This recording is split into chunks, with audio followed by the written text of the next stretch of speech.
Colorectal cancer, that is, the cancer of the large intestine and rectum, is a very common form of cancer in both men and women. What are the symptoms or what are the possible symptoms of colorectal cancer?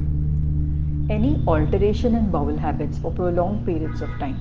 जिस patient को, जिस व्यक्ति को कभी constipation होता नहीं है, ऐसे व्यक्ति में कॉन्स्टिपेशन अचानक हो जाना या अचानक लूज मोशंस होना और कंट्रोल में ना आना, ब्लीडिंग, रेक्टम से ब्लीडिंग होना या बहुत सारी चिकनाहट स्टूल्स में रहना, क्रैम्पी एब्डोमिनल पेन, पेट में दर्द या पेट फूल जाना, weight loss and generalised weakness due to anaemia and loss of appetite, ये सिम्टम्स हो सकते हैं जिनको नज़रअंदाज नहीं करना चाहिए और कैंसर के लिए टेस्ट करना चाहिए. There are no definite indications और रीजंस व्हाई कोलोरेक्टल कैंसर्स अकर.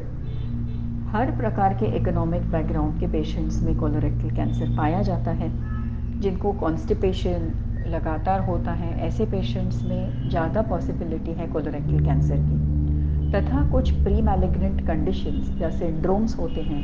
कई बार फैमिलीज़ में कई मेंबर्स को पॉलिप्स होते हैं अंदर, इंटेस्टाइन के अंदर, जिन्हें फैमिलियल एडिनोमेटस पॉलिपोसिस सिंड्रोम्स कहा जाता है, या juvenile polyposis. So this is one pre malignant condition. दूसरा प्री मैलिग्नेंट कंडीशन है अल्सरेटिव कोलाइटिस, जो काफ़ी कॉमन आमतौर पर पाया जाता है. जब पेशेंट डॉक्टर के पास चला जाए टेस्ट के लिए, तो एब्डोमिनल एग्जामिनेशन और पर रेक्टल मतलब अंदर से जांच करना ये ज़रूरी होता है.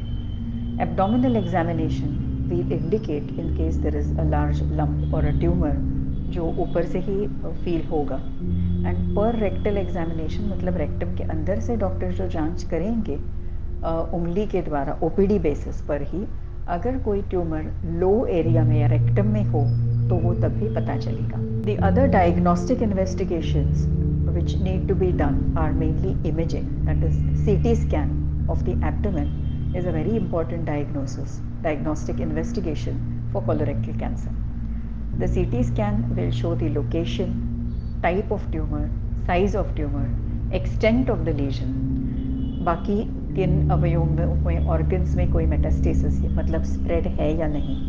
CT scan will also give us an idea about the staging and accordingly the treatment can be planned. The next diagnostic investigation which is needed is an endoscopy or a colonoscopy.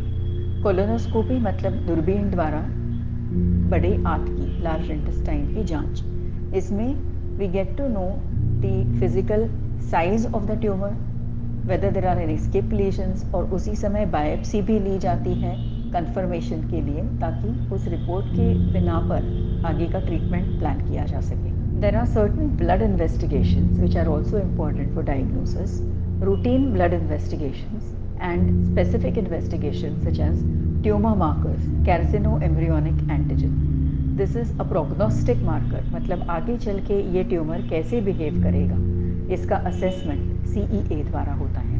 Treatment of colorectal cancer depends upon the stage of cancer, the site, that is location of the tumor, and whether the presentation is acute or chronic.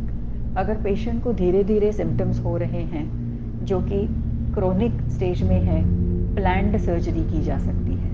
पर अगर patient sudden intestinal obstruction मतलब रुकावट में present करते हैं with abdominal distension and severe distress, ऐसी situation में emergency diversion surgery करनी पड़ती है and the definitive surgery can be planned at a later date. Staging of colorectal cancer depends upon the extent of the tumor within the bowel wall.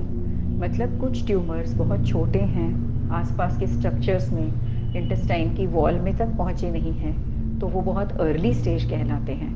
और जो धीरे धीरे बढ़ता हुआ बाउल वॉल, इंटेस्टाइनल वॉल की बाहर की तरफ आता है, वो एडवांस स्टेज कहलाता है. The large intestine including the colon and rectum has a segmental blood supply. Hence the extent of surgical resection depends upon the location of the tumor and whether there are any satellite lesions or skip areas. In case of rectal malignancy, an anterior resection or low anterior resection or abdominoperineal resection is usually required depending upon the location. कुछ patients में ऐसा होता है कि tumour anus के पास हो बिल्कुल, तो ऐसी सिचुएशन में एनस को बचाना मुमकिन नहीं होता और परमानेंट कोलोस्टमी करनी पड़ती है। The types of surgical management: open surgery, laparoscopic surgery, nowadays robotic surgery. आजकल के नए टेक्निक्स में इवन अ लो और ultra low resection can be done in case the tumour is close to the anal margin and the sphincter, the natural anal opening can be saved with the use of new techniques such as transanal TME, that is total mesorectal excision, in robotic surgeries, and with the use of specific staplers. Depending upon the stage of the tumor and the extent of tumor, post-operative chemotherapy or radiation therapy may be needed in order to prevent recurrence. Post-treatment regular follow-up is essential as in any other cancer. Thus, the points to remember and in being aware about the occurrence of colorectal cancer are: any change in regular bowel habits must be referred to a doctor. Bleeding in stools is a common symptom in non-cancerous conditions also, but it must be evaluated thoroughly. The earlier the diagnosis is made, the better the treatment outcomes are. Modern surgical techniques and technology have made surgery less morbid, with higher chances of sphincter preservation in low rectal cancers and improved quality of life post-treatment. Including fiber in diet, healthy dietary habits and awareness go a long way in prevention of colorectal cancer.